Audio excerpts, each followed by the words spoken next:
She was paid $20 to ruin a blind date, and unexpectedly, the Millionaire CEO fell in love. Before we start the story, leave a comment telling us which city you're watching from. And at the end, don't forget to rate this story from 0 to 10. Enjoy the story. $20. That's all I've got, Lila said, holding out the crumpled bill as if she were offering a diamond. Harper raised an eyebrow and crossed her arms, still wearing her restaurant apron like it was a suit of armor. Only $20? You're rich, my friend. That barely covers my emotional rent. Please, Lila begged, clasping her hands like she was performing a third-rate magic trick. My parents are the rich ones, not me. You just need to ruin the date. 10 minutes, tops. Pretend you hate me, that I'm awful, that I snore like a jackhammer. Make something up. Just make sure he never wants to see me again. It was Saturday night in Chicago. The restaurant where Harper worked, the Ivory Table, was packed with wealthy couples and expensive dinners served with French words. Harper, on the other hand, was paid by the hour, shared an apartment with a dying plant and a gecko. Lila had been her best friend since high school, and now her parents were forcing her to go on a blind date with a promising young man, heir to a fortune, according to her mother. But Lila already had a boyfriend, a broke boyfriend, invisible to her family's elite eyes. The arranged date was a threat, and Harper was the perfect distraction. Okay. Harper took a deep breath and grabbed the bill. But if he leaves before the main course, you owe me an extra strawberry milkshake. Harper walked into the dining room with the confidence of someone who had nothing to lose. Her hair was tied up haphazardly, a notepad in one hand and chaos in her head. She spotted the table in the brightest corner of the room. Lila sat up straight, her smile frozen, her eyes pleading. Next to her, sitting with calm elegance, was the man. Charcoal gray suit, understated watch, and a gaze as steady as it was dangerous. The kind of man who seemed to know exactly how much money was in his account, and never had to worry about it. Harper swallowed. This was supposed to be just a blind date. Why did the guy look like he'd stepped out of a Billionaire CEO magazine? She walked up to the table, pretending she knew nothing. "Good evening," she said, forcing an overly bright smile. "My name's Harper, and I'll be taking care of you tonight, or ruining everything, depending on how you look at it." Lila nearly choked on her water. The man, Dylan, just looked up, curious. "What can I get you to drink?" Harper asked, looking straight at Dylan. "Just don't order sparkling water. Lila snores so loudly in her sleep she wakes the upstairs neighbor. Oh, and she snores like a tractor, too. Did you know she talks in her sleep? Full sentences. One time she yelled, 'Give me back my croissant,' at 3 in the morning. The neighbor knocked on the door thinking there was a bakery fight. Dylan raised an eyebrow. "Harper," Lila gasped, pretending to be outraged. "Oh, sorry," Harper said dramatically. "Was I supposed to save that for the third date?" Dylan laughed, a short, quiet, but genuine laugh. "And what would you recommend for dinner?" he asked, still looking at Harper. "Well, I'd recommend something with lots of garlic. Lila loves garlic. She eats 6 cloves a day." Harper smiled. Lila's face turned red. Dylan leaned forward, clearly entertained. "Does she cook?" he asked, already knowing the answer. "Cook? The last time she tried to make rice, she created a new form of charcoal. It was an emotional moment. The kitchen cried." Dylan laughed again, this time more freely. Lila looked like she wanted to disappear under the table. Harper went on for a few minutes, spinning one embarrassing story after another. Dylan didn't look repulsed. He looked amused. His eyes stayed on Harper. He barely glanced at Lila. Finally, Harper walked away, heading back to the counter with a triumphant smile. Mission accomplished. What she didn't expect was that Dylan's gaze would still be following her when she turned around. Hours later, in the small apartment Harper shared with Lila and the nearly dead plant named Steve, the two sat in pajamas, ice cream in their laps, laughing about the night. "It worked," Lila cheered. "He didn't even finish dessert, said he had urgent commitments, left all formal. I told you the exploding lasagna accident would seal the deal. Harper, you're a genius who works for tips, but thank you." They clinked their spoons like glasses. The plant on the windowsill seemed to sway in approval. What Harper didn't know was that the next day, Dylan, the calm-eyed, faint-smiled millionaire heir, was feeling very intrigued. The next morning, Harper woke up at 10 with her hair looking like a rebellious bird's nest and the feeling she had forgotten something important. Oh, right. Work. "Steve, you could at least warn me when I oversleep," she muttered to the plant, which was still committed to its mission of slowly dying on the windowsill. On Sundays, the ivory table was a different place. Fewer dazzled couples, more families trying to impress in-laws, and lonely executives pretending to read financial newspapers while eating alone. Harper liked Sundays. Less drama, more tips born from existential guilt. She tied the apron around her waist and checked the tables in her section. Table 3. A family with 3 kids who had already turned the floor into a battlefield of crumbs. Table 5. An elderly couple debating whether the sauce had too much salt or not enough love. Table 7. Empty as it usually stayed until... Good afternoon. Harper almost dropped her tray. It was him, the man from yesterday's date. She hadn't even paid much attention to his name in all the confusion. "You," she said, pointing at him with her pen as if identifying a suspect. "What are you doing here?" "Having lunch," he replied with that restrained smile that was already starting to annoy Harper simply because it was far too charming. "This is a restaurant, isn't it?" "It is, but..." Harper hesitated. "Yesterday you ran out of here like you'd seen the ghost of Italian cuisine. I thought I'd traumatized you forever." "Actually," Dylan sat down comfortably in the chair, as if he had all day, "I came back for the food." "Really?" Harper raised a skeptical eyebrow. "You didn't even taste anything yesterday." "Exactly. I got curious." Harper studied him for a moment. He was wearing a light blue shirt, no tie, and looked more relaxed than the night before. Less formal, more human. "Well," she said, picking up her notepad, "what will you have? Just so you know, our special sauce today is chaos seasoned with irony, a house specialty." Dylan laughed, a genuine sound that made Harper blink in surprise. Chaos and irony? Interesting combination.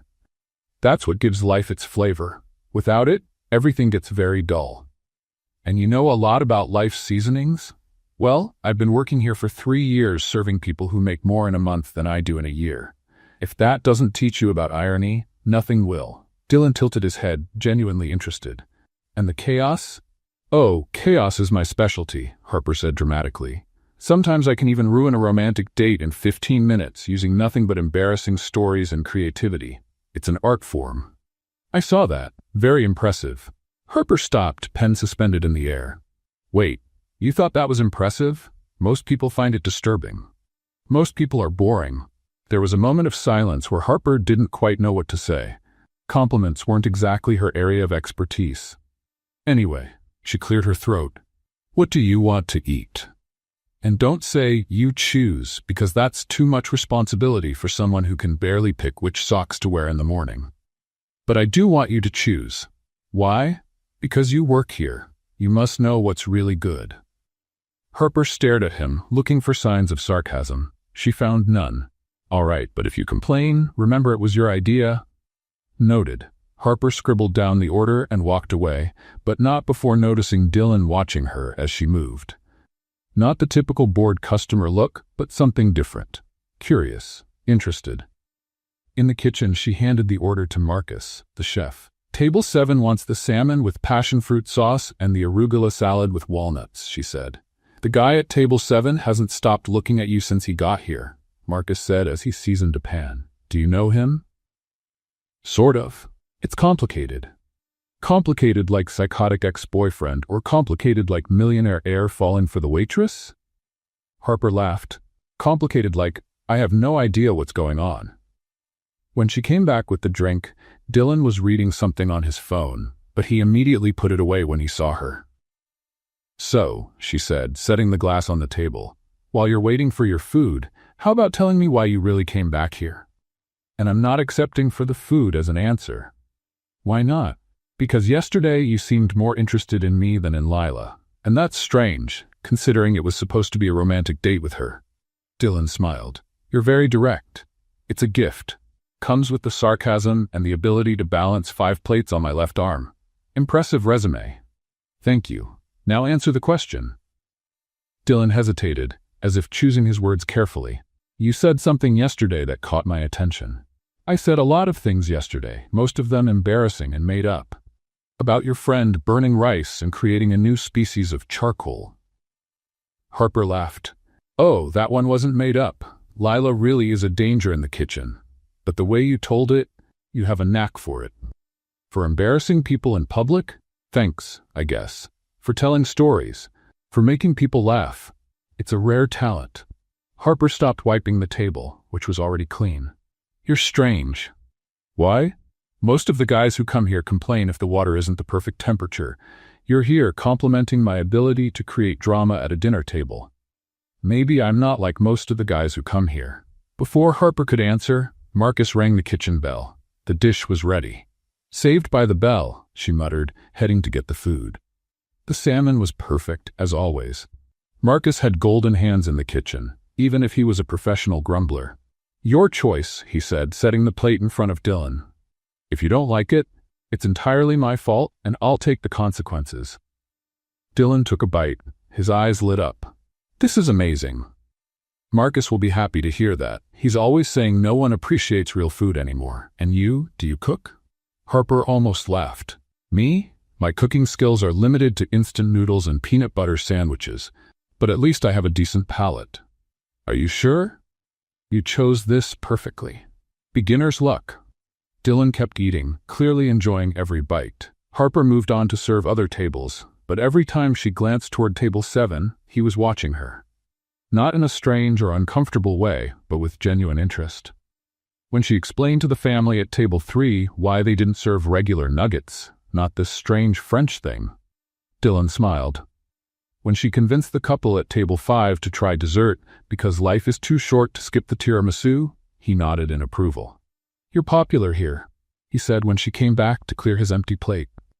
Popular is a fancy word for the waitress who talks too much. I'd say charismatic. You have a very generous vocabulary. Dylan chuckled and signaled for the check. How much do I owe? Harper calculated quickly. $28. Dylan took out his wallet and placed two $50 bills on the table, along with a small, elegant card. The change. Keep it. Harper looked at the money. $72 in tip on a $28 meal? That's a lot. For exceptional service and a perfect menu choice. But take it, Dylan said as he stood up, and read the card after I'm gone. He left with the same calm stride as yesterday, but this time Harper had the feeling something had changed. She picked up the card. Expensive paper, elegant gold-embossed letters. Dylan Hayes, CEO, Hayes Corporation. Harper read it once, twice, 3 times. Oh my God, she whispered, then louder. Oh my God! Marcus came out from the kitchen. What? Someone die? Worse. Harper held up the card, her voice almost a squeak. I called the CEO of Hayes Corporation a spoiled rich kid last night. Marcus's eyes widened. Hayes Corporation? The company with the skyscraper on Michigan Avenue? The very same. Harper. I know. She covered her face with her hands. I'm a dead woman. He's going to sue me for defamation or something worse. Or, Marcus grinned, he came back here because he likes you. Harper looked at the card again, then at the now empty table 7, then at the outrageous tip still in her hand. This is going to be a lot more complicated than I thought, she murmured. Harper was polishing glasses at the ivory table when her phone vibrated. Unknown number. She hesitated before answering. Calls from unknown numbers usually meant a debt collector or someone trying to sell a vacuum cleaner. Hello? Harper? It's Dylan. She almost dropped the glass she was holding. Dylan, how did you get my number? I asked the manager. I said it was urgent. Urgent? Harper felt her heart race. Did something happen? Are you going to sue me? Because I can explain about last night's comments. I didn't know you were. Harper, breathe. His voice sounded amused. I'm not going to sue you. Actually, I was calling to invite you out. Total silence. Harper checked to see if she was still awake. Out? Like, on a date? As friends, Dylan quickly clarified. I thought you could show me Chicago from a different perspective, away from expensive restaurants and business meetings. Harper looked around the restaurant, trying to process the situation. The multimillionaire CEO was inviting the sarcastic waitress to hang out. This definitely wasn't in the urban survival manual. I don't know if that's a good idea. Why not? Because you're you and I'm me. We're from completely different worlds. Exactly, Dylan said. That's why it will be interesting. Despite every mental alarm going off, Harper found herself smiling. All right, but I picked the place. Perfect. When? Today after work. Meet me at Millennium Park at 6. I'll be there. 3 hours later, Harper was walking through the park, looking for Dylan. She had traded her work uniform for jeans and a simple blouse, but still felt out of place. This wasn't exactly her natural habitat for a date, even if it was just as friends. She spotted him near Cloudgate, dressed casually as well. Dark jeans, a gray shirt, and sneakers. He looked less like a CEO and more ordinary. You came, Dylan said with a genuine smile. I said I would. I'm not in the habit of breaking my word. A good quality. So, what's the plan, tour guide? Harper looked around. The park was full of families, tourists, and couples enjoying a Tuesday afternoon. First, we'll see the Crown Fountain. Then we can walk to the lake and... She stopped, noticing the dark clouds gathering overhead. Or maybe we should find somewhere covered. Why? It's a beautiful day. As if the universe wanted to prove Harper right, a raindrop landed on Dylan's nose.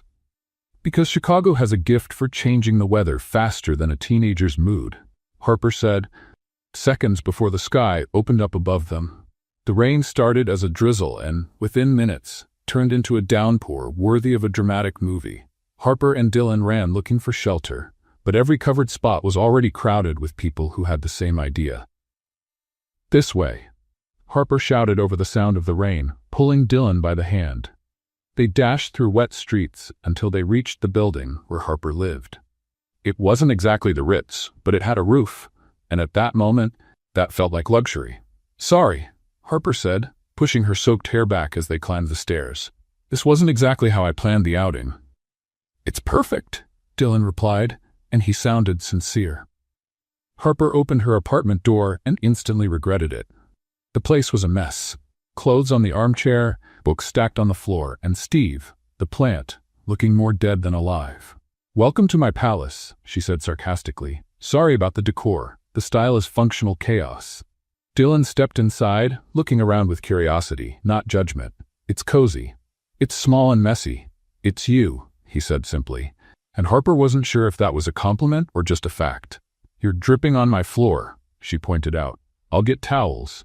When she came back from the kitchen with 2 clean towels, Dylan was looking over the bookshelf. You read a lot, he said, when I have time, and when I can afford books that aren't used. What do you like to read? Everything. Romance, mystery, biographies. Harper paused. Cookbooks? Dylan turned toward her, interested. Cooking? Harper wrapped the towel around herself, suddenly feeling shy. It's just a hobby. The same hobby that made you pick my perfect dish last night? Maybe. Can I see? Harper hesitated, but went to the shelf and pulled out a worn cookbook with handwritten notes in the margins. It was my dad's, she explained. He had a food truck when I was little. He taught me that cooking is art, science, and love all mixed together. Dylan turned the pages carefully, reading the notes. These recipes are yours? Some. Tweaks, improvements, dreams. Dreams? Harper sighed. I've always wanted to have my own restaurant. Something small and warm, where people feel at home. But dreams don't pay the rent. Why not try? With what money? With what experience? I work as a waitress, not a chef. But you have talent. Talent isn't enough in the real world. Dylan closed the book and looked at her. Have you ever tried? Tried what? Chasing the dream. For real. Harper laughed, but without humor. Dylan, you don't get it. People like me don't open restaurants. People like me serve food in restaurants owned by people like you. That's nonsense. That's reality. They were silent for a moment, the tension thick in the air. I'm hungry, Dylan said at last. Are you cooking, or should we order pizza? Harper glanced toward the tiny kitchen. I can improvise something. Just don't expect miracles. I accept the challenge. Harper rummaged through the fridge and cupboards. There wasn't much, but enough. Pasta, tomatoes, garlic, and some herbs she grew on the windowsill. Dylan sat at the counter, watching her work. Harper started by sautéing garlic in olive oil, adding chopped tomatoes and fresh seasonings.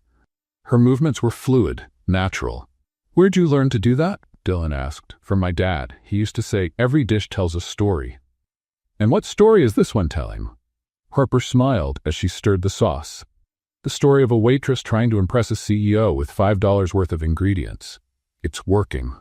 The pasta was ready in 20 minutes. Simple, but perfectly seasoned. Dylan took a bite and closed his eyes. This is amazing. It's just pasta with tomato sauce. No, it's not. This has soul. They ate at the small kitchen table, talking about everything and nothing. Dylan spoke about the pressure of taking over his father's company, about expectations and responsibilities. Harper talked about growing up without much money, but with plenty of love. Sometimes, Dylan said, I envy people like you. Poor people? Harper laughed. Trust me, it's not as glamorous as it sounds. Free people. You can be whoever you want, do whatever you want. As long as I can pay the bills. But you get to choose your own battles. Harper studied him. There was something vulnerable in his expression. And you can't?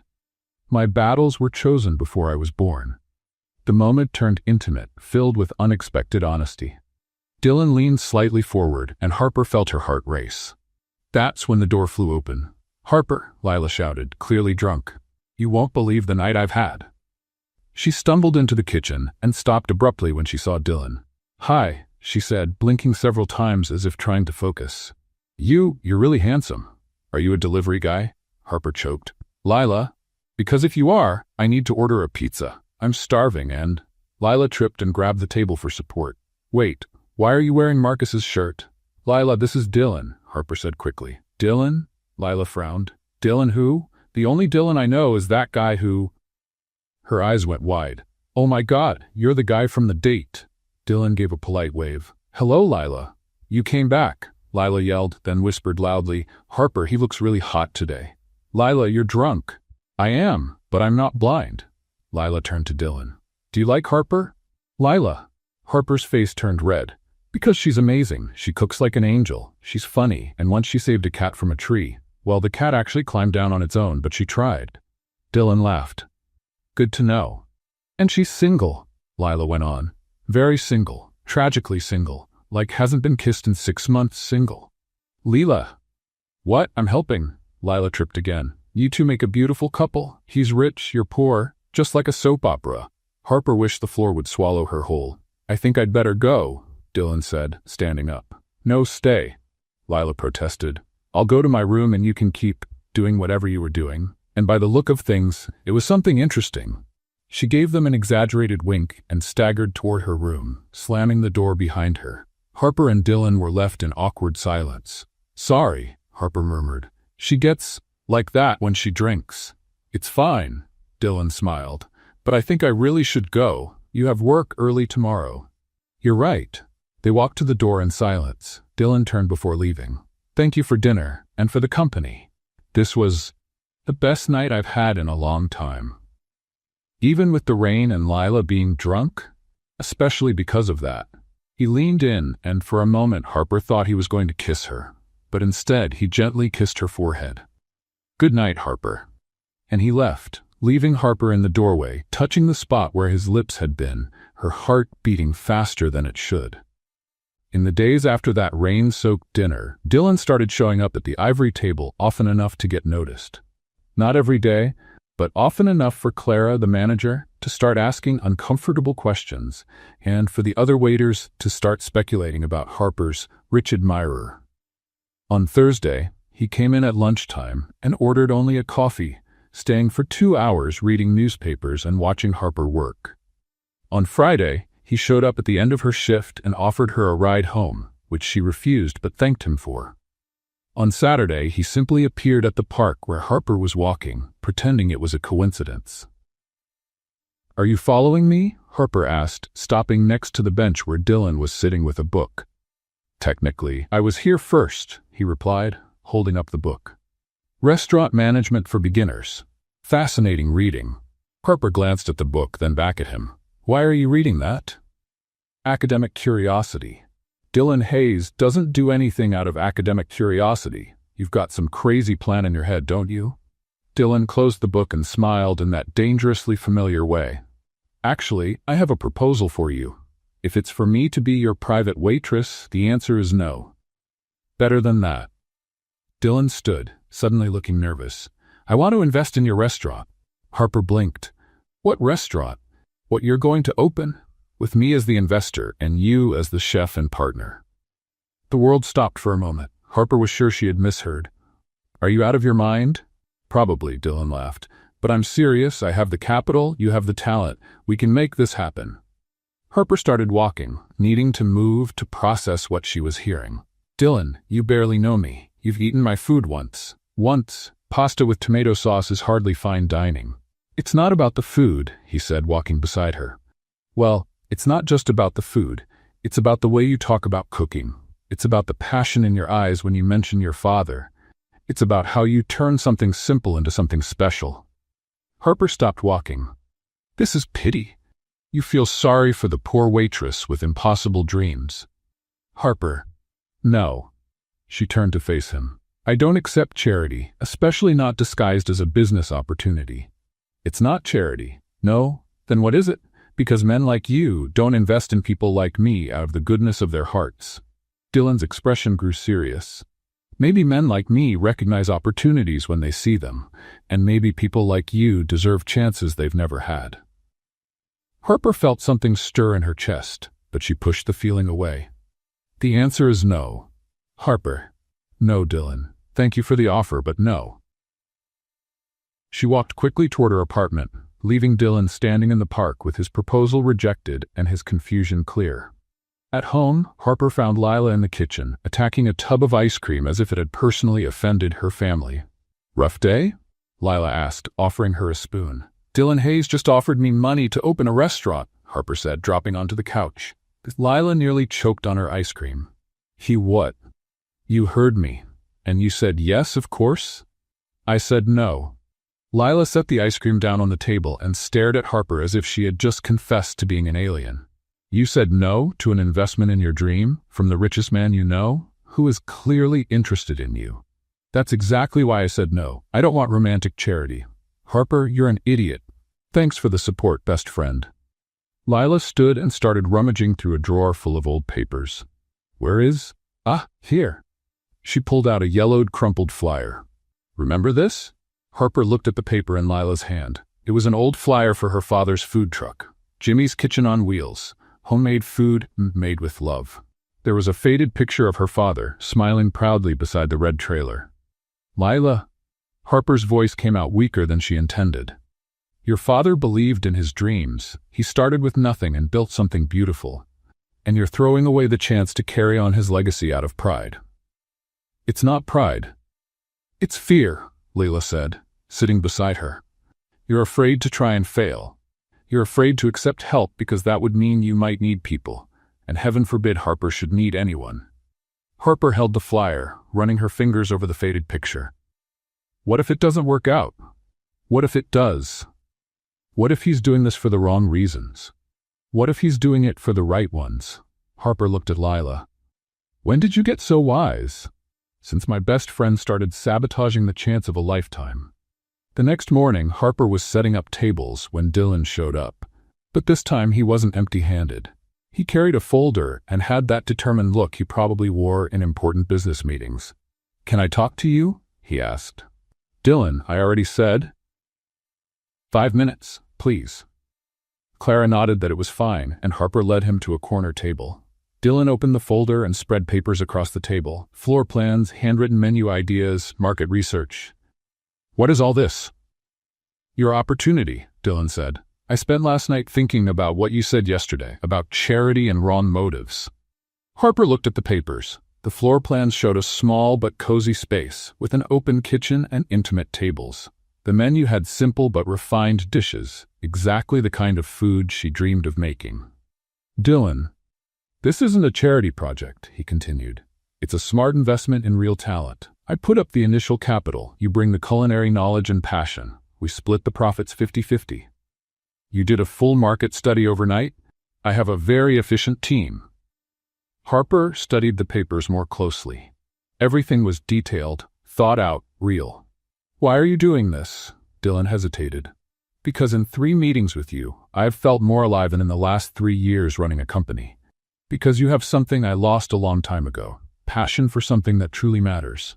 And because. He paused, as if deciding whether to continue. Because I believe in you. Harper felt something shift inside her chest. There was no pity in his eyes. It was respect, admiration, faith. I still think you're crazy. Probably am. Do you accept anyway? Harper looked again at the papers, then at Dylan, then around the restaurant where she worked, serving other people's dreams. I need to think. How long? A day, maybe 2. Dylan began gathering the papers. You can keep these. Read them. Think about them. Change whatever you want. But Harper... He stopped and looked her directly in the eyes. Don't let fear make the decision for you.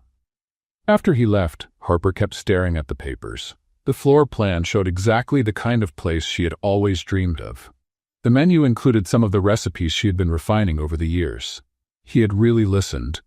Every conversation, every detail she had ever mentioned about her dreams. That night at home, Harper spread the papers out on the kitchen table and remembered what Lila had said about carrying on her father's legacy. She went to her bedroom and opened the dresser drawer where she kept important things. At the very back, wrapped in an old t-shirt, was her father's recipe notebook. Harper hadn't opened it in years. It had always been too painful. But now, with Dylan's proposal on the kitchen table and the old food truck flyer beside it, she felt it might finally be time. She opened the notebook slowly. On the first page was her father's familiar handwriting. For my Harper, who always knew that food made with love can change the world. She turned the pages, seeing the notes, the handwritten adjustments, the little sketches of dishes he had wanted to try. On the last used page, she found something she had never noticed before. The secret isn't in expensive ingredients or complicated techniques. The secret is cooking with an open heart and never being afraid to try something new. Dreams are ingredients too, my daughter. Use them generously. Harper closed the notebook and looked at Dylan's papers spread across the table. Maybe, she murmured to herself, touching the notebook's cover, I'm ready. 3 months later, Harper stood in front of what used to be an empty space in Lincoln Park. Now a red and gold sign read, Harper's Flame. Her hands trembled as she held the keys, and for a moment she wondered if she'd made the biggest mistake of her life. Are you going to stand there until it gets dark? Dylan appeared beside her, carrying a box of the last kitchen utensils. I'm processing. Harper replied, 3 months ago, I was a waitress. Now I'm a restaurant owner? Partner, Dylan corrected, and chef, and the bravest person I know. Harper looked at him. Over the past months, Dylan had been there for every decision, every renovation, every panic attack. He understood business, she understood food, and together they had built something neither could have done alone. Ready for opening night? He asked. Ready is a strong word. How about terrified but determined? The inside of Harper's Flame perfectly reflected Harper's personality.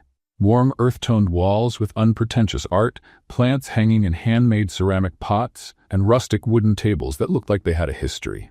The kitchen was open so customers could watch the magic happen. It wasn't traditionally elegant, but it was welcoming, authentic, real. The decor is perfect, Lila said, walking in with a bouquet of flowers. Very you. Chaotic, but charming. Thanks, I think, Harper laughed nervously. The team Harper had put together was small but dedicated. Marcus, the chef from the ivory table, had agreed to be her sous chef. Jenny, an experienced waitress, was training 2 college students as assistants. It wasn't a 5-star brigade, but they had enthusiasm and loyalty. Everyone, Harper called out, getting the staff's attention. We all know tonight's going to be hectic. The kitchen's new, you're nervous, I'm terrified. But remember, we're not aiming for perfect. We're aiming for memorable. At 6 o'clock, Harper opened the doors to the first customers. She had invited a few friends, some old coworkers, and Dylan had brought a few business acquaintances. Nothing too formal, just a night to see how everything would run. The first signs of trouble appeared immediately. The sound system, which was supposed to play soft jazz, suddenly started blasting electronic music at an ear-splitting volume. Jenny rushed to turn it down and accidentally shut it off completely, leaving the restaurant in total silence. Welcome to Harper's Flame, Harper announced to the guests, trying to keep things light. Where the music is as unpredictable as the menu, the customers laughed and the tension eased. In the kitchen, Marcus discovered the oven's temperature was all over the place. The first dishes came out either undercooked or burnt. Harper had to improvise, changing recipes on the spot and explaining to the guests that they were sampling beta versions of the dishes. Table 4 wants to know why the soup is cold, Jenny whispered to Harper. Tell them it's experimental gazpacho, Harper replied, quickly seasoning a pot of sauce. And smile like it's on purpose. Dylan moved from table to table, chatting with guests and making them feel like part of a culinary adventure rather than victims of a dining disaster. The most chaotic moment came when Tommy, one of the college students, tried to carry 4 plates at once and tripped over his own foot. The plates flew through the air in slow motion, creating a shower of mushroom risotto that splashed across 3 different tables. And that, Harper announced from the middle of the kitchen, was our demonstration of abstract culinary art. The table that got the worst of it happened to be 2 local food critics Dylan had invited. Harper was certain her reputation had died before it had even begun. But instead of complaining, they started laughing and asked to take photos of the art installation on the floor. Only at Harper's Flame, one of them said, do you get entertainment included in the price?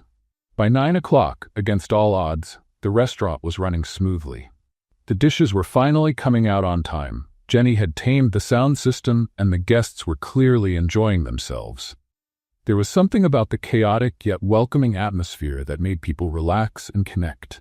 Harper was in the kitchen, finally breathing normally for the first time in hours, when Dylan appeared. "How are you feeling?" he asked. "Like I've survived a culinary tornado," Harper laughed, wiping her hands on her apron. "But a good tornado, you know?" "Have you seen the guests?" Dylan gestured toward the dining room. "They're loving it. Not for the perfection, but for the authenticity." Harper looked through the pass. The tables were full of people laughing, talking, enjoying not just the food, but the whole experience. It was exactly as she had dreamed. "We did it," she murmured, still not quite believing it. "You did it," Dylan corrected. "This is all you." He was closer now, and Harper could see the genuine pride in his eyes. Not the pride of an investor seeing a good return, but of someone watching a person they love make their dream come true. "Dylan," she began. "Harper, I have to tell you something," he interrupted. "These last few months working with you, watching you create this, it's not just about the restaurant anymore." "What do you mean?" "I mean I've fallen in love. With you, with your passion, your courage, the way you turn chaos into magic." Harper felt her heart race. The noise of the restaurant seemed to fade in the background. "Dylan, I know we started as business partners. I know mixing work with other things might be complicated. But I can't pretend anymore that it's only professional." Harper looked at him. For months she had tried to ignore the feelings growing between them, focusing only on the restaurant. But now, in the middle of the success they had built together, it was impossible to deny. "So have I," she whispered. "I've fallen in love too." Dylan smiled, that genuine smile she had learned to recognize and love. He leaned in to kiss her, and for a moment, the world stopped. "God!" Tommy shouted. Splash! A wave of tomato sauce hit Harper and Dylan head-on. Tommy had slipped again, this time carrying an entire pot of sauce that now decorated the kitchen wall, the floor, and most of all, the 2 restaurant owners. Sorry, Tommy stammered, bright red with embarrassment. Harper looked at Dylan, both of them dripping with sauce from hair to shoes.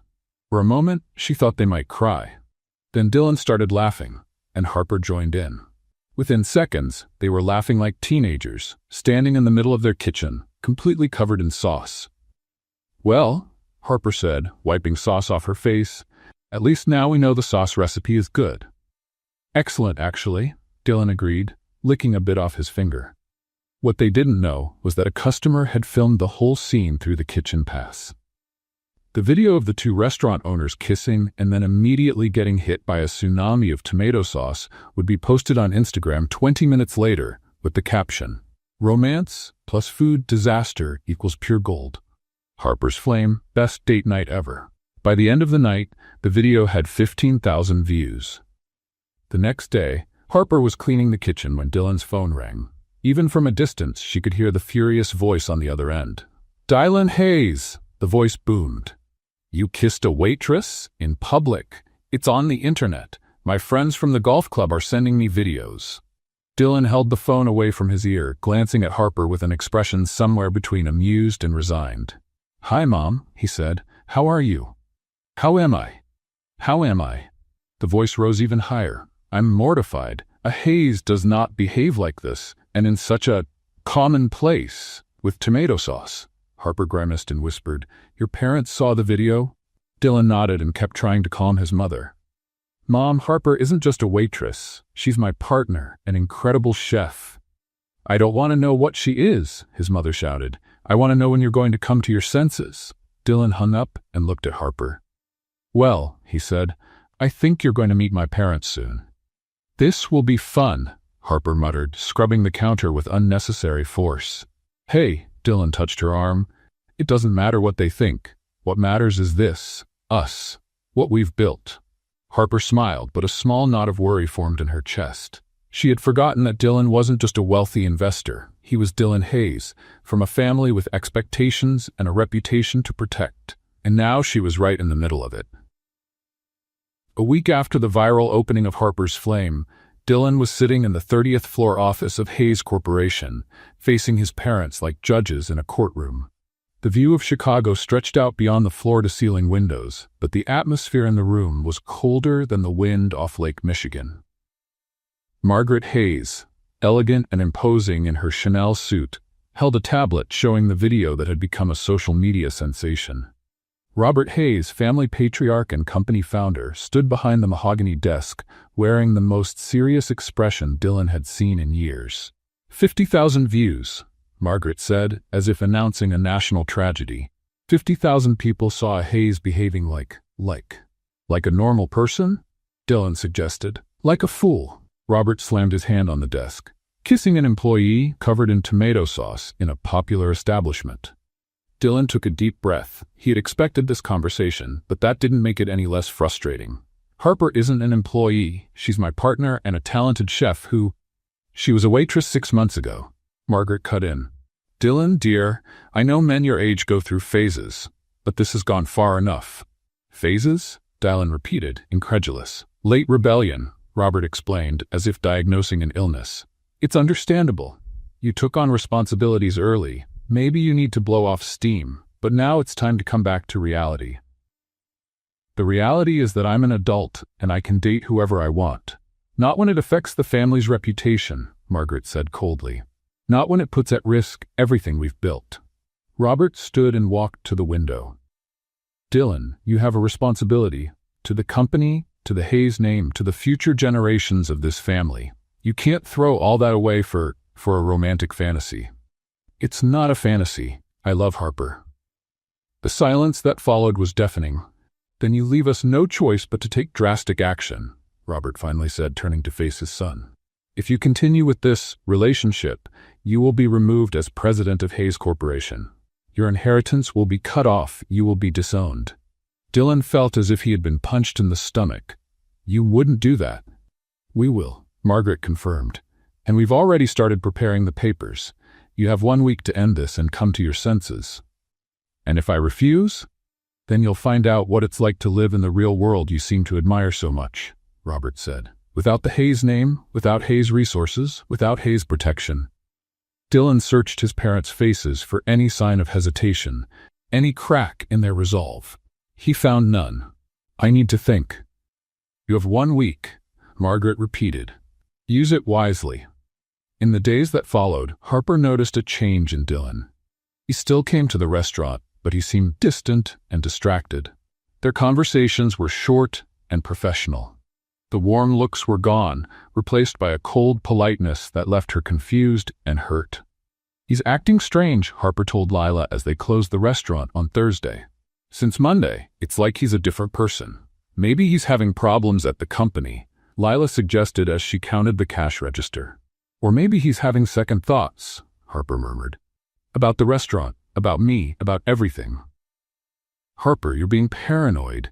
Am I? He barely looks me in the eye anymore. And yesterday, when I tried to talk about expanding the menu, he just said, "Ask Marcus," and walked away. Lila stopped counting and looked at her friend. Do you want me to talk to him? No, Harper sighed. If he wants distance, I'll give him distance. On Friday, Harper's Flame was as busy as ever when a well-dressed, middle-aged man asked for a table for one. Nothing unusual. He ordered grilled salmon and a glass of white wine, ate quietly, and paid without any issues.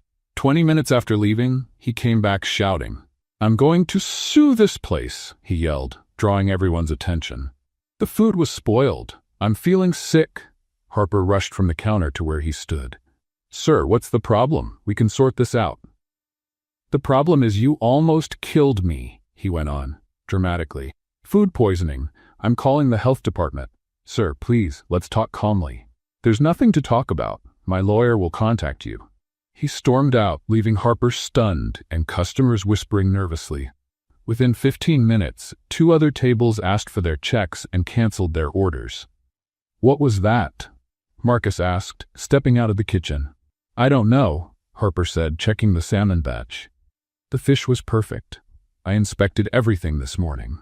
On Saturday, Harper got a call from a lawyer saying the restaurant was being sued for negligence and food poisoning.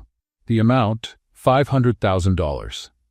Dylan arrived at the restaurant an hour after she called him, looking more serious than ever.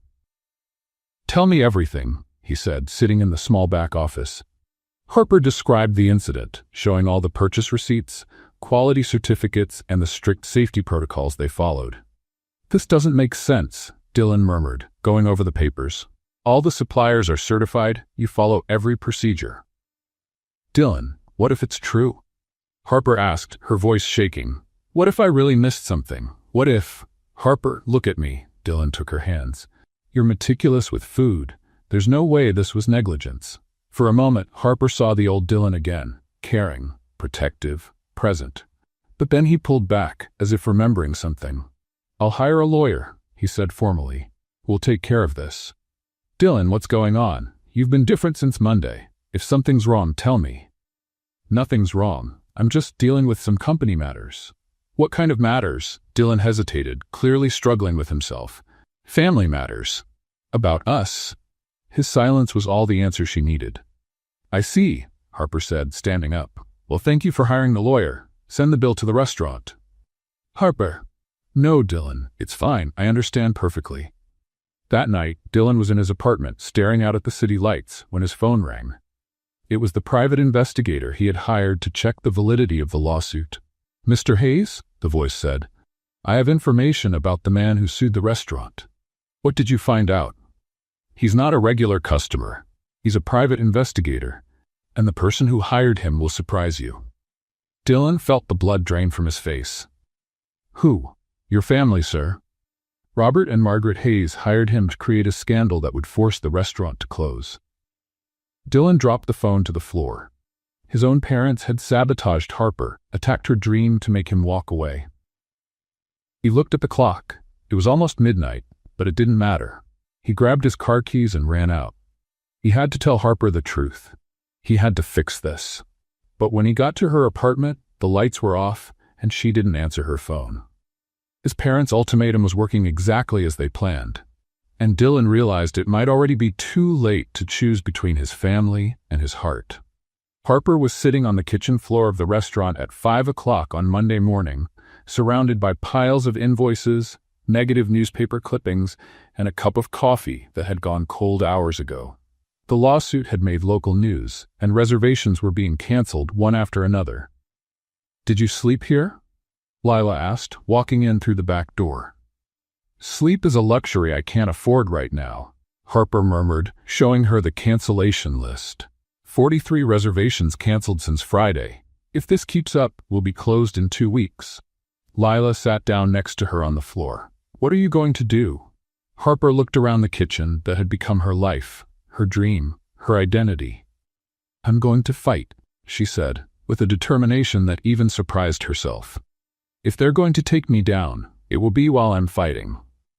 By hosting a free tasting night, I'm going to prove that our food isn't just safe, it's the best in Chicago. Lila stared at her as if she'd lost her mind. Harper, you're going to give free food to people who might sue you too? I'm going to give free food to people who can spread the truth, Harper said, standing up as energy returned to her body. Marcus, she called to the sous chef who had just arrived, I need you to help me put together the most impressive menu of our lives. Over the next 3 days, Harper worked like a woman possessed. She refined recipes, tested new dishes, and created a tasting menu that told the story of her culinary journey. Each dish was a love letter to honest food, made with quality ingredients and skilled technique. Dylan appeared occasionally, always distant, always formal. He offered to help finance the event, but Harper refused. "I can do this on my own," she said without looking at him. "Harper, let me help." "Why?" She finally turned to face him. "So you can feel better about walking away when things got hard?" Dylan looked as if he was about to say something, but simply nodded and left. What Harper didn't know was that Dylan was working behind the scenes. He had quietly reached out to food journalists, bloggers, and local influencers, all curious about the controversy. He had also made sure the event's safety would be impeccable and that every ingredient was documented and certified. On Thursday night, Harper opened the restaurant doors for a night of truth, as she had named the event. More than 100 people showed up, including many familiar faces of loyal customers, but also strangers drawn by curiosity. "Good evening, everyone," Harper said, standing in the center of the restaurant, her heart pounding. "I know many of you came here because of the controversy. Others came because you believe in us. Whatever the reason, tonight you will taste food made with love, transparency, and truth." The first course was bruschetta with organic tomatoes and basil grown in the restaurant's garden. Harper showed the certificates for each ingredient, explained the preparation process, and invited anyone to visit the kitchen. Sarah Chen, a food critic from the Chicago Tribune, was there. Harper saw her writing down every detail, tasting each dish with scientific precision. "This is our wild mushroom risotto recipe," Harper announced, serving the second course. "The mushrooms come from an organic farm 40 kilometers from here. The owner, Mr. Williams, is here tonight and can tell you about the growing process." A gray-bearded man gave a shy wave from the back of the restaurant. Harper's strategy was brilliant, not just serving food, but telling the story behind each ingredient, putting a human face on every aspect of the restaurant. Midway through the evening, Marcus approached Harper with a concerned expression. "There's a health inspector here," he whispered. "He wants to check the kitchen." Harper smiled. "Perfect. Tell him to go right ahead. Cameras, tests, whatever he wants." The surprise inspection turned into another moment of transparency. Harper invited everyone present to follow along, turning what could have been an embarrassment into a show of confidence. "Perfect temperature," the inspector announced, checking the refrigerator. "Outstanding hygiene protocols." The crowd applauded.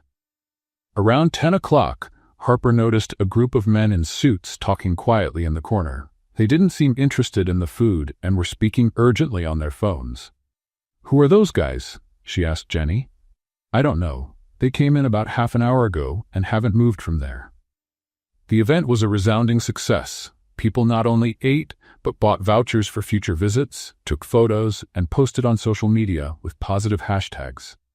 At the end of the evening, Sarah Chen approached Harper. "Miss Collins," she said, "this was one of the most impressive displays of culinary integrity I've ever seen. Expect my review in Sunday's edition." When the last customer left, Harper finally let her shoulders relax. She had done everything she could. Now all that was left was to wait. That's when she saw the envelope on the floor near the door. Expensive paper, official seal. "What's that?" Lila asked, watching Harper pick it up. Harper opened it with trembling fingers. It was a court summons. A new lawsuit, this time for damaging business reputation and deceptive business practices. The amount, $2 million.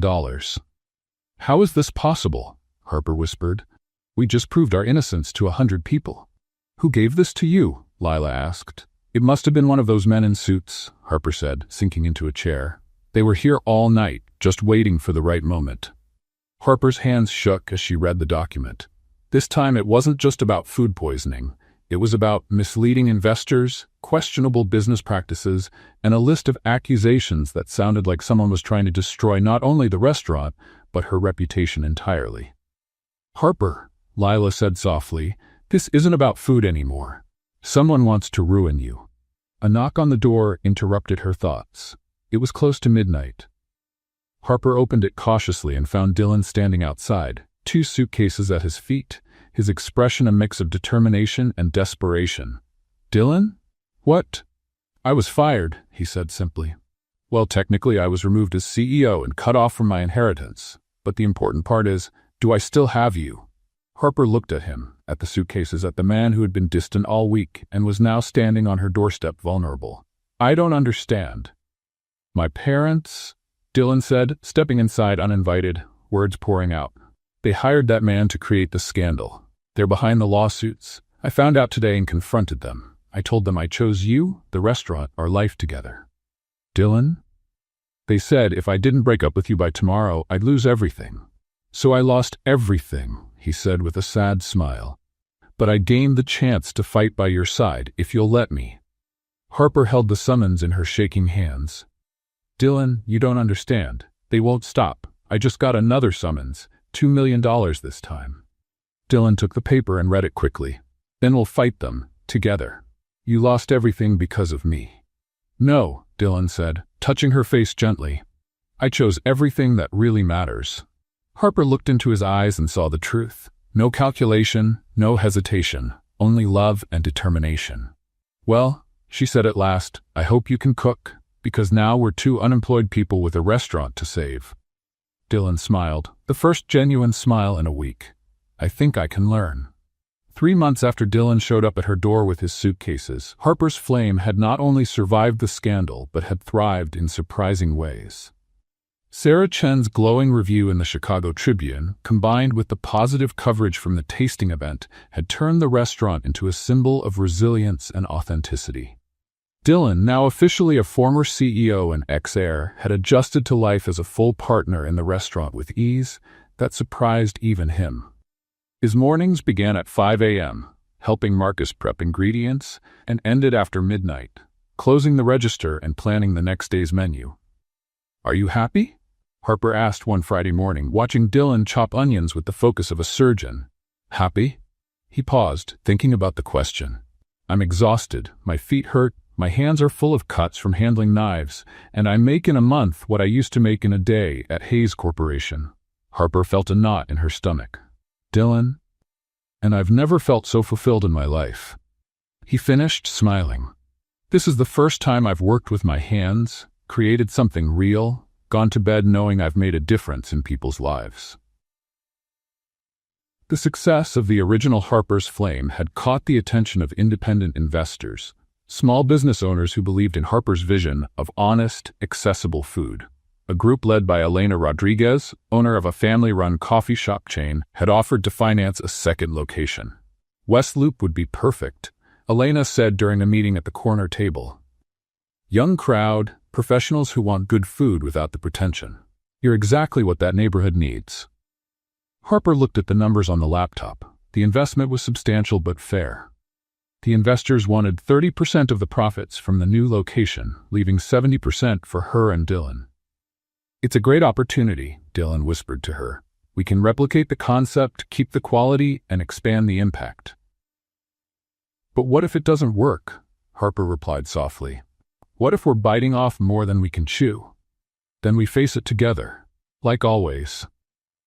The second Harper's Flame location opened 6 weeks later in a renovated space in the West Loop. The decor kept the rustic charm of the original, but added urban touches that connected with the local crowd.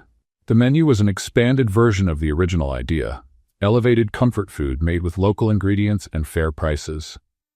The grand opening was a complete success. Lines formed on the sidewalk, local influencers posted excited stories, and the Chicago Reader published an article calling Harper's Flame Chicago's Democratic Food Revolution. "We did it," Dylan said, hugging Harper at the end of opening night. 2 restaurants running, a happy team, satisfied customers. "We did it," Harper repeated, but her voice carried a sadness Dylan noticed right away. In the weeks that followed, as both restaurants settled into their routines, Harper grew quieter. Dylan often found her standing by the window, lost in thought, or checking the financial numbers over and over, even when everything was going well. "What's going on?" he asked one night, after they closed the original location. "Nothing," Harper said, needlessly arranging utensils that were already clean. "Harper, talk to me. You've been acting strange for weeks." She stopped arranging things and turned to face him. "Have you ever thought about what you lost because of me?" "What?"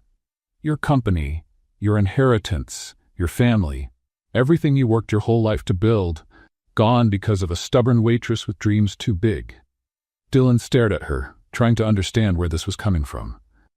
Harper, none of that was because of you. It was my choice. It was a foolish choice, she said, her voice cracking slightly. You were the CEO of one of the biggest companies in Chicago. Now you're peeling potatoes in a restaurant. And I love peeling potatoes in this restaurant. You love it today, but what about tomorrow, or in 5 years, when the excitement fades and you realize you traded an empire for this? Dylan stepped toward her, but Harper backed away. You're going to get tired of this, Dylan. You'll miss the life you had, and you'll blame me for losing it all. That's ridiculous. It's realistic, Harper said, crossing her arms. We're from different worlds. I've always known that. I tried to ignore it, but what? But I think we should end things before you hate me for ruining your life. The silence that followed was heavy with pain. Dylan looked at Harper as if she had just told him the earth was flat. You're breaking up with me because you think I'm going to get tired of you? I'm breaking up with you because I know it will happen. Better now, while we still care about each other. Dylan shook his head and laughed. Not a joyful laugh, but the laugh of someone who had just heard something absurd. Harper Collins, he said, pulling a small velvet box from his pocket. You are the most stubborn, impossible, infuriating person I have ever met. Harper's eyes widened at the sight of the box. Dylan, what? And that is exactly why I want to spend the rest of my life trying to convince you that you are worthy of love. He opened the box, revealing a simple but elegant ring. Will you marry me? Dylan, you're not understanding. No titles, he went on, kneeling right there in the restaurant kitchen. No inheritance, no big family name or 8-figure bank account, and that just you and me in life's kitchen, cooking together, arguing over spices, occasionally burning a dish. You're crazy, Harper whispered, tears starting to form. Completely, Dylan agreed. Crazy about you. Crazy about this life we've built. Crazy about waking up every day knowing I get to work alongside the woman I love, doing something that matters. But your family, your future. My family is you. My future is here, with you, building something beautiful together. Harper? Don't you see? I didn't lose anything. I gained everything. Harper looked at him, kneeling among pots and utensils, holding a ring, in the very kitchen where they had shared so many moments. Dylan, are you going to make me kneel here until my knees give out? He asked with a smile. Because I'm willing to, but I'd rather have an answer before I need knee surgery. Harper laughed through her tears. Are you sure? Absolutely sure you won't regret this? Harper, for the past 6 months, I've woken up every day excited to work. I laugh more, sleep better, and for the first time in my life I feel like I'm truly myself. How could I ever regret a life like that? And if your parents try to split us up again? So we face it together, like we always do. Harper looked at the ring, at Dylan, and at the kitchen around them that had become the center of their world. This is crazy, she murmured. The best kind of crazy in my life, Dylan confirmed. So, will you marry me, or do I have to settle for being your eternally lovesick business partner? Harper knelt down too, so she was at his level on the kitchen floor. Yes, she said, smiling through her tears. Yes, I'll marry you, but only if you promise that if you ever regret it, you'll tell me. You won't just suffer in silence. I promise. Dylan slid the ring onto her finger. But you have to promise you won't try to break up with me for my own good anymore. I promise to try, Harper laughed. That's the best I can hope for from you. Dylan kissed her right there on the kitchen floor, between splashes of tomato sauce and dustings of flour. The event had been planned as a celebration. Elena Rodriguez had organized a special dinner at the original Harper's Flame to introduce Harper and Dylan to other potential investors interested in expanding the brand. The main table was decorated with flowers from the local market, understated candles, and the finest glassware borrowed from a friendly restaurant. Are you nervous? Dylan asked, straightening his tie. They had decided to dress a little more formally for the occasion. Terrified, Harper admitted, smoothing the simple black dress she had bought especially for the night. I'm used to serving investors, not dining with them as an equal. You're not just an equal, you're above them, Dylan said, kissing her forehead.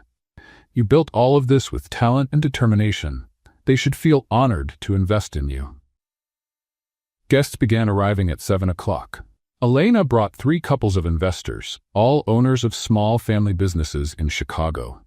There was also James Morrison, a businessman who owned a chain of delicatessens, and Sandra Kim, owner of a corporate catering company. Harper had prepared a special tasting menu, 5 courses that told the story of the restaurant's culinary evolution. Each dish was accompanied by a brief presentation about the philosophy behind the recipe. "Our first course," Harper announced, "serving bruschetta with organic tomatoes, represents our humble roots, local ingredients, honest preparation, authentic flavor." The guests sampled the food and murmured their approval. Conversations flowed naturally between business and cuisine, creating exactly the atmosphere Harper had hoped for. Dylan moved among the tables, sharing his own story of leaving the Hayes Corporation for the kitchen. His honesty about the life change earned respect and curiosity from the investors. "So you really traded the corner office for a kitchen?" James asked, clearly impressed. "I traded an office where I counted money for a kitchen where I create memories," Dylan replied. "Best decision of my life." By 8:30, Harper was feeling confident. The conversations about expansion were promising, the dishes were being praised, and the investors seemed genuinely interested in being part of Harper's Flames vision. That's when the restaurant door swung open with unnecessary force. Margaret and Robert Hayes walked in as if they owned the place, followed by a man in a gray suit carrying a leather briefcase. Silence fell instantly across the room. "Good evening," Robert said, his voice carrying through the now quiet restaurant. "We're sorry to interrupt the festivities." Dylan rose slowly from the table, his face pale. "Mother? Father, what are you doing here?" "Saving you from making the biggest mistake of your life," Margaret replied, glancing around with obvious disdain. "And protecting these honest people from being misled." Elena stood confused. "Excuse me, but who are you?" "We're Dylan Hayes' parents," Robert said formally. "And this is our attorney, Mr. Thompson. We came because we learned our future daughter-in-law is expanding her business with money from unsuspecting investors." "Robert, no," Dylan said, stepping forward. "Dylan, sit down," Margaret ordered. "It's time these people knew the truth about who they're dealing with." The attorney opened the briefcase and pulled out several documents. "Ladies and gentlemen," he said, taking charge of the moment, "we regret to inform you that Miss Collins has systematically manipulated Dylan Hayes in order to gain access to the Hayes family's financial resources." "That's a lie," Harper said, finding her voice. "It's the truth," Margaret pressed on. "This woman disguised herself as a waitress to seduce our son, convinced him to invest in a questionable business, and then cut him off from his family when we tried to intervene." The investors exchanged uneasy glances. Sandra Kim frowned. "Miss Collins, is this true?" "Of course not," Harper exclaimed. "I was a waitress when we met, but I never— She admits it." Robert cut in. "She admits she pretended just to meet him." "I didn't pretend anything." Harper was growing desperate. "I worked at the restaurant where he showed up. We have proof," the lawyer said, spreading photographs across the table. Documents showing Miss Collins looked into Dylan's financial situation even before the first date. Harper stared at the photos and forged documents. They looked convincing, showing her supposedly meeting with investigators, getting information about the Hayes fortune. "This is fake," she cried. "Harper," James Morrison said gently, "maybe it's better to clear this up in private." "There's nothing to clear up." Dylan finally burst out. "Get out. Now."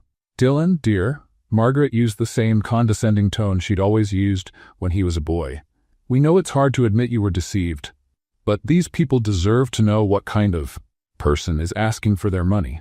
Elena looked at Harper with an expression of disappointment that broke the young chef's heart. "Harper, I need you to be honest with me. Was there some plan when you met Dylan?" "Elena, I swear on my father's memory there was no plan at all," Harper said, tears forming in her eyes. "Dylan just walked into the restaurant where I worked. I didn't even know who he was." "But you knew he was rich," Robert said. "The photos prove it. I found out when he handed me his business card." Harper was desperate now. The murmurs among the investors grew louder. Harper could see doubt settling on faces that moments earlier had shown excitement and respect. "Maybe we should postpone this conversation," Sandra said, already reaching for her purse. "No," Harper exclaimed. "Please, don't believe this. Everything we've built here is real. The love Dylan and I have is real. Love? Margaret laughed cruelly. My dear, you may fool our son, but you can't fool us. We know exactly what kind of woman you are. At that moment, the restaurant door burst open. Lila stormed in, hair disheveled, clearly furious. Sorry I'm late, she said out of breath. I had to stop by my place to grab a few things. Leela, not now. Harper whispered. Now is the perfect time. Leela shot back, striding straight to the main table, especially since I heard the whole conversation from the sidewalk. She looked directly at Robert and Margaret Hayes. So you're the parents who hired a spy to sabotage my best friend's restaurant? What is this person talking about? Margaret asked with disdain. Lila pulled a flash drive from her pocket and slammed it onto the table. Talking about fake evidence? She said, her voice full of anger. How about real evidence? Here are videos of the private investigator you hired. I filmed him sabotaging the kitchen, planting evidence, creating the false food poisoning case. The room went completely silent. I also have recordings of phone calls where you told him exactly how to create the scandal, Leila continued.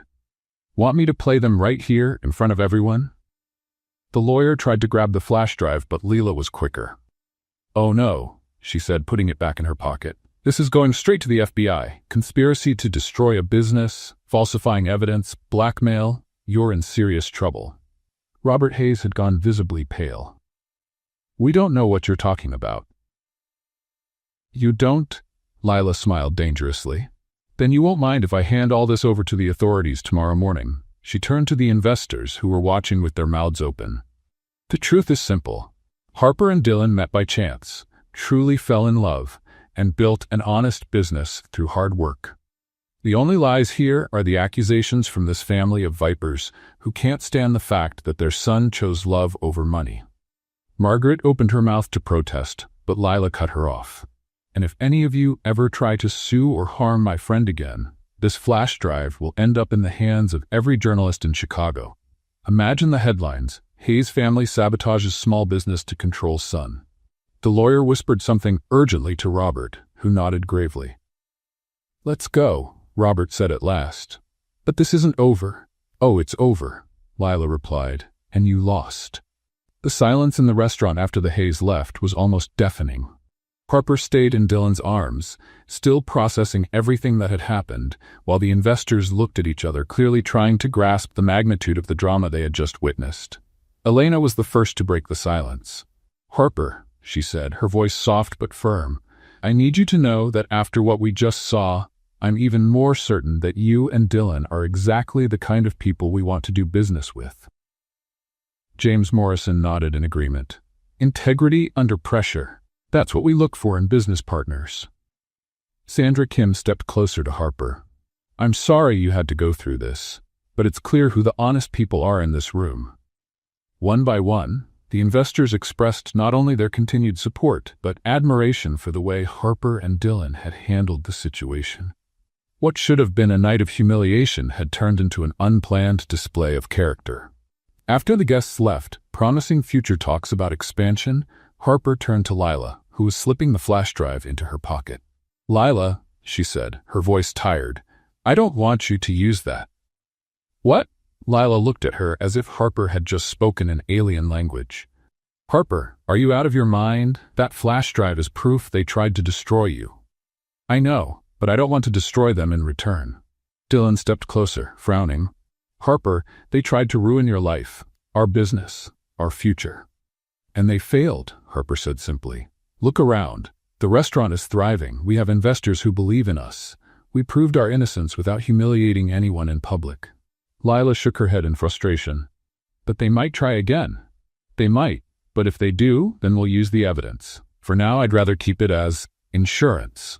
Dylan studied Harper's face. Are you sure? I am, Harper sighed. They're your parents, Dylan. No matter what they've done, I don't want you to have to live with the guilt of publicly destroying their reputation. Lila rolled her eyes but kept the flash drive. Fine, but if they try anything again, I'm not asking for permission. Fair enough, Harper agreed. In the weeks that followed, a strange peace settled in. The Hayes made no further attempts at sabotage, apparently realizing they had lost the battle. The restaurants kept thriving, and the expansion plans moved forward steadily. But Harper felt restless. "You're acting strange," Dylan remarked one morning, finding her standing at the kitchen window, staring out at the street. "I'm fine." "Harper, you've known me for almost a year. I know when you're not fine." She turned to face him, and Dylan saw something in her eyes he couldn't immediately place. "I need some time," she finally said. "Time for what?" "For all of this. The restaurant, the plans, us." Dylan felt like he'd just been punched in the stomach. "What do you mean?" "I need to think, Dylan, about who I am without all this chaos, about what I really want. But we just got engaged."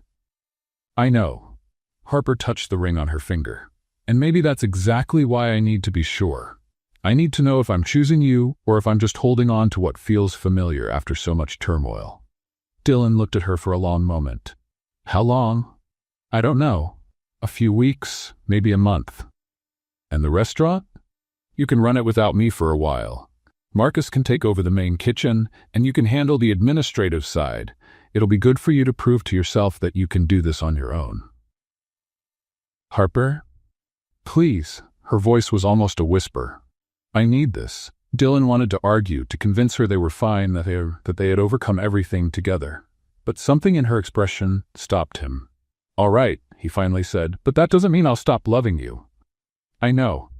Harper kissed his cheek. "And that's exactly why I need to be sure I deserve that love." Harper spent the next 2 weeks at her cousin's apartment in Milwaukee, far from Chicago, the restaurants, and Dylan. She cooked only for herself, walked through the city's parks, and tried to remember who she was before all this began. But no matter what she did, her thoughts always came back to Dylan.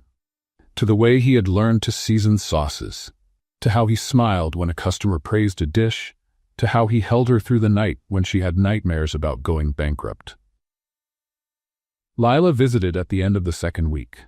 "How are you?" she asked, sitting in the small kitchen of Harper's cousin. "Confused," Harper admitted. "I thought being away would give me clarity, but all I feel is empty." "And Dylan? Do you talk to him?" "Every day. He's keeping the restaurants running, but he's clearly struggling. Marcus said he works until he's exhausted so he doesn't have time to think." Harper felt a pang of guilt. "Maybe I'm being selfish." "Maybe you're just being human," Lila said. "You've been through a lot of trauma these past few months. It's normal to need time to process." "But what if I lose him?" "Harper, that man walked away from a fortune and his family's company for you. He's not going to give up on you two after just a few weeks apart." 3 days later, Harper was walking through downtown Milwaukee when she passed a small cafe.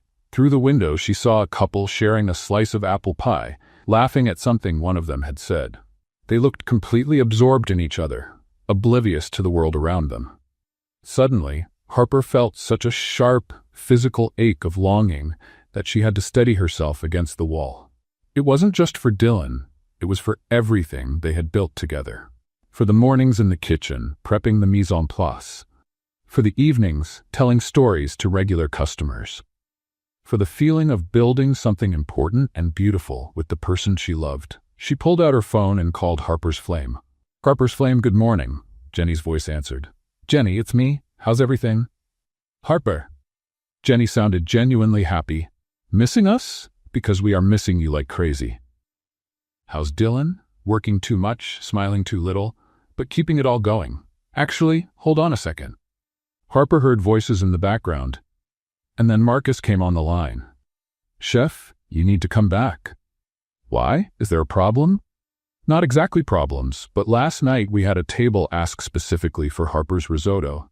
Dylan tried to explain you were on vacation, but the woman said the risotto didn't have the same soul without you making it." Harper felt her chest tighten. "Marcus, look, Dylan's trying really hard. He's learned fast, works hard, but something's missing when you're not here. The restaurant works, but it doesn't have the same life." "And Dylan, how is he really?" Marcus was silent for a moment. "He's surviving, chef, but he's not living." After hanging up, Harper stood on the sidewalk, watching the bustle of the city around her. She had left to find clarity about who she was without Dylan and the restaurants. The answer was simple. She was someone incomplete. That night, she called her cousin. "Can I borrow your car tomorrow?" she asked. "I need to go home." Of course. Did you find what you were looking for? Harper looked out the window toward the south, where Chicago waited for her. I found out I was looking in the wrong place, she said. What I was looking for was never here. It's always been where I left my heart. Harper drove the 4 hours from Milwaukee to Chicago, her heart beating faster the closer she got to the city. She had called Lila and asked her not to tell Dylan she was coming. She wanted it to be a surprise.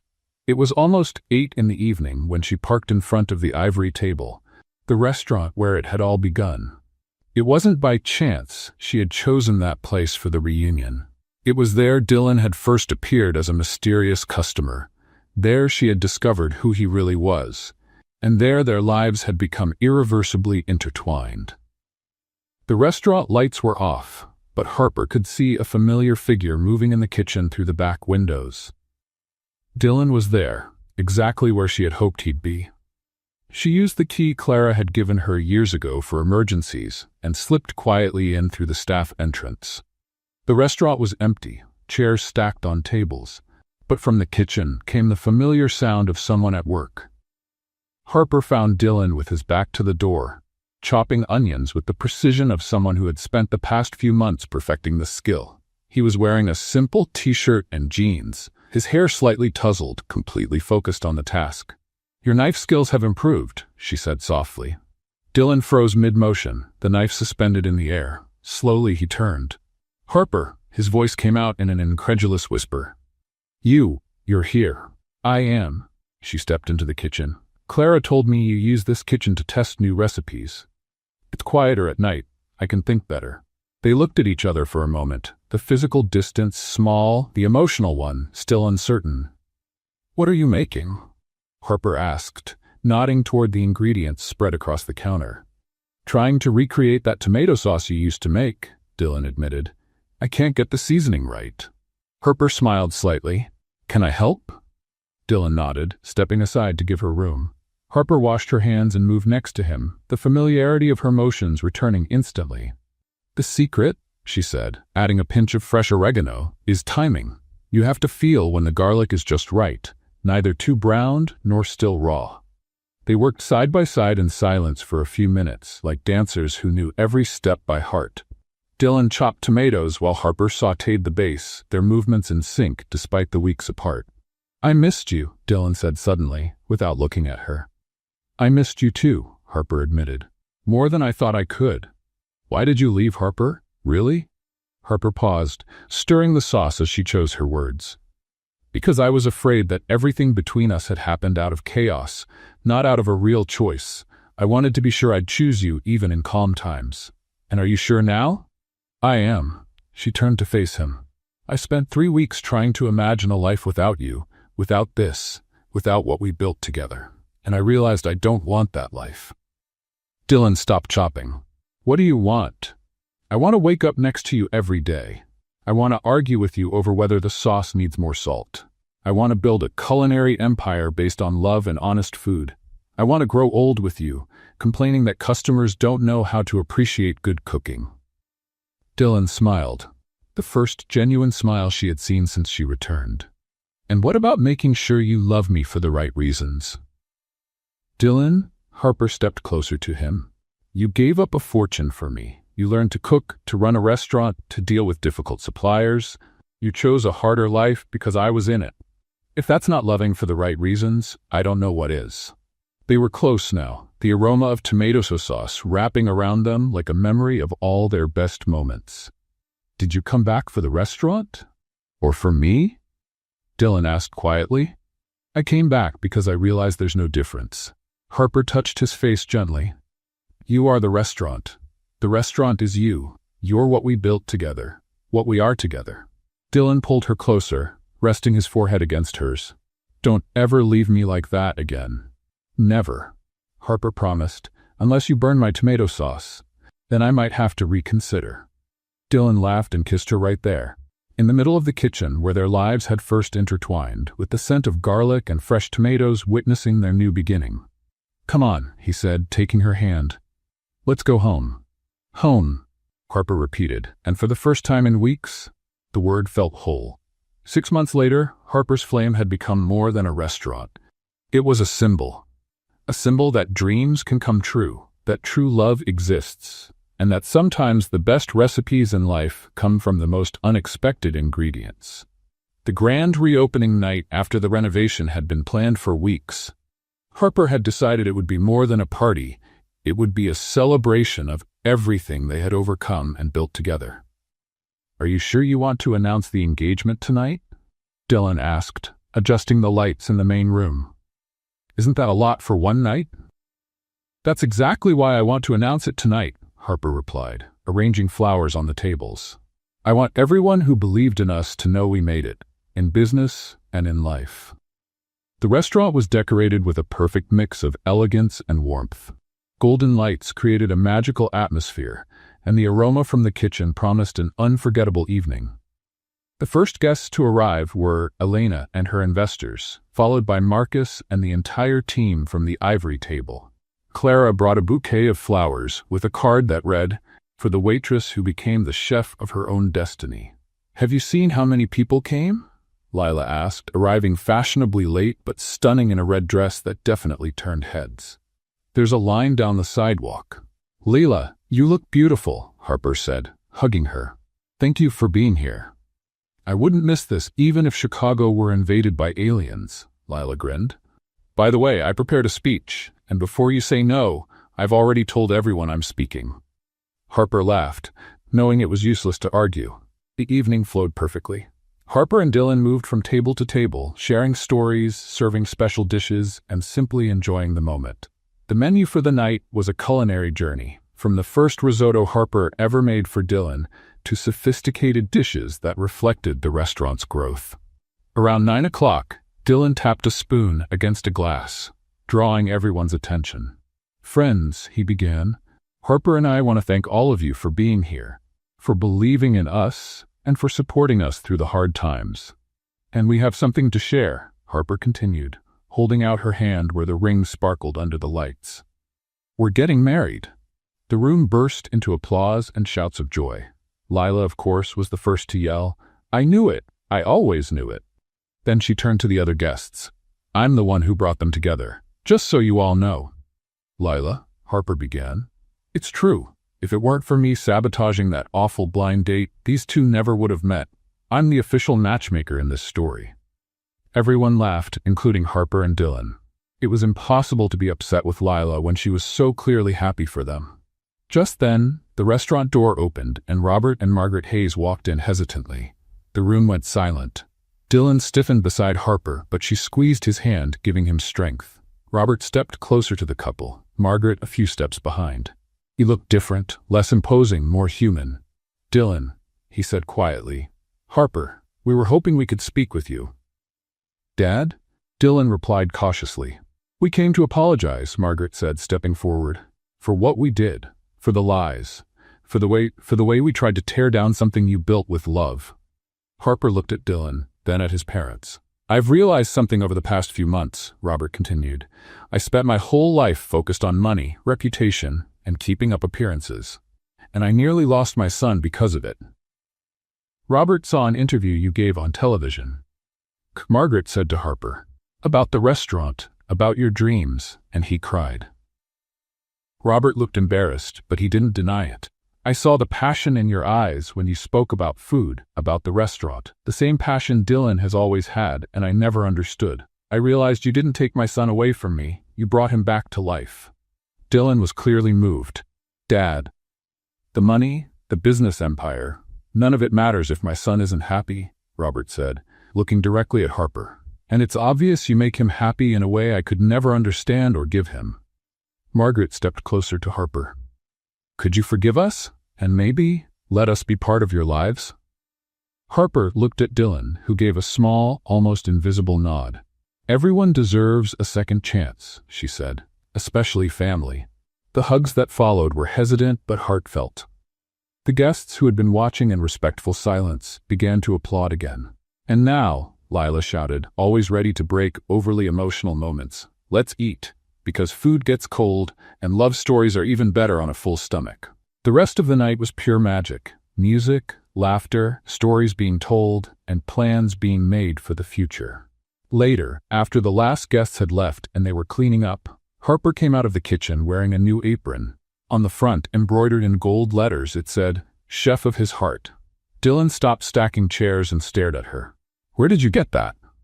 "Lila had it made. She said I needed something to make my status official." Dylan walked over to her, a smile playing on his lips. "Chef of my heart, huh?" He pulled her closer. "So what's on the menu today?"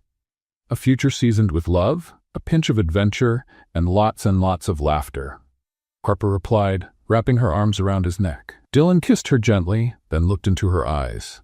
"You know," he said, "my favorite recipe in life is you. Even when I burn dinner, especially when you burn dinner." They laughed, kissed again, and danced slowly in the middle of the empty restaurant, surrounded by the aromas of a perfect night and the promise of many more to come. What did you think of Harper and Dylan's story? Share your thoughts in the comments. Rate this story from 0 to 10. Subscribe to the channel and turn on notifications to follow all our stories. And don't forget to check out more touching stories by clicking here at the end of the video.